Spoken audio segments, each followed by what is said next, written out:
લક્ષ્ય ન્યૂઝ, એક નજર, એક લક્ષ્ય. નવા વર્ષ અને શુભ મુહૂર્તની ભાવનાને અનુરૂપ ઉત્તરાયણના પાવન દિવસે ઉપલેટા ખાતે આવેલા મહિલા સ્વામી મંદિર સાંખ્યાંગીમાં શિક્ષાપત્રી લેખનમાં 200 વર્ષ પૂર્ણ થવાના નિમિત્તે ભવ્ય યજ્ઞનું આયોજન કરવામાં આવ્યું છે. યજ્ઞના યજમાન તરીકે અક્ષર નિવાસી નિરાલીબેન હર્ષલી વરસાણી તથા વરસાણી પરિવાર હાજર રહ્યા. યજ્ઞમાં આયોજનના સત્સંગ મંડળની બહેનો યજમાનો દ્વારા ઉત્સાહપૂર્વક ભાગ લેવાયો. અંદાજે 45 થી 50 બહેનોએ એકત્રિત થઈ વિધિવત યજ્ઞમાં આહુતિ આપી મહાઆરતી તથા પૂજન વિધિ કરી હતી. સમગ્ર વાતાવરણ ભક્તિમય અને આધ્યાત્મિક ઉલ્લાસથી છલકાયું જોવા મળ્યું.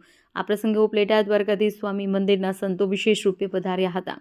તેમના પાવન સાનિધ્યમાં આરતીનો લાભ હરિભક્તોએ પ્રાપ્ત થયો. મોટી સંખ્યામાં પધારેલા હરિભક્તોએ પણ આરતીમાં ભાગ લઈ આધ્યાત્મિક આનંદ અનુભવ્યો હતો. બ્રહ્મદેવતાની પાવન હાજરીમાં સર્વ બહેનો દ્વારા આરતી ઉતારી શ્રી સ્વામિનારાયણ ભગવાનની પ્રાર્થના કરવામાં આવી હતી. સમગ્ર કાર્યક્રમ શાંતિ, ભક્તિ અને એકતાના સંદેશ સાથે સંપન્ન થયો હતો. રિપોર્ટર અર્શીભાઈ આહિર.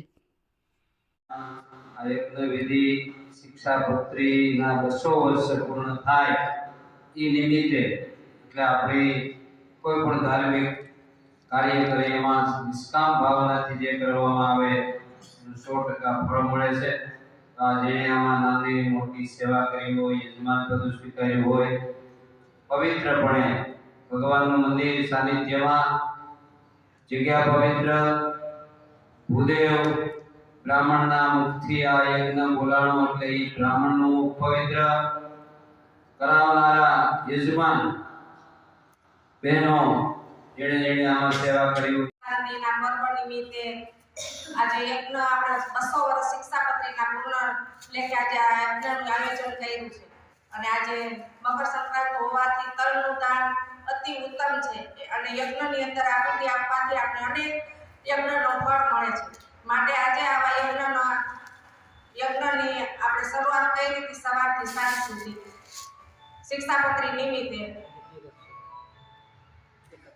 આજે એકાદશી હોવાનું ષઠતિલા એકાદશીનું પણ અનંત ગણું ફળ આપણને મળે છે. એટલા માટે આપણા બેને આપણે આ યજ્ઞનું આયોજન કરી આપણા સૌ બહેનોને આવો સરસ મજાનો લાભ આપ્યો છે કે આ ગંગા સાગર જેવા પર્વમાં અત્યારે માણસો લાખોની મેદનીમાં ત્યાં યજ્ઞ કરવા માટે જાય છે. તો આપણે અહીંયા ઘરે બેઠી આપણા મંદિરના આંગણમાં આપણે આવા સરસ યજ્ઞનું આયોજન કરાવી એ બદલ આપણા બેનને ખૂબ ખૂબ ધન્ય છે. ધન્યવાદ.